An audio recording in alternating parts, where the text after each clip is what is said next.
నా పేరు Chandu. Last year ఇదే టైంలో ఐఏఎస్ సెలెక్ట్ అయ్యాను. సహస్ర అంటే చాలా ఇష్టం.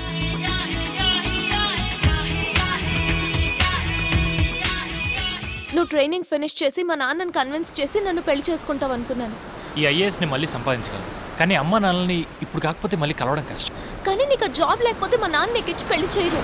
నాకు ఇప్పుడు ఈ జాబ్ కంటే కూడా వాళ్ళని వెతకడం చాలా ఇంపార్టెంట్. ఎన్నాళ్ళు వెతుకుతావు? 1 month, 2 months? చెప్పు, నాకు టైం లిమిట్ చెప్పు.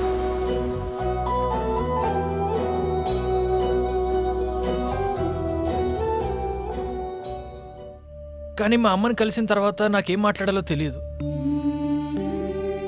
నేను నీ కొడుకునమ్మా అని చెప్పలేను. ఒకవేళ చెప్తే తను ఎలా రియాక్ట్ అవుతుందో అని నాకు భయంగా ఉంది.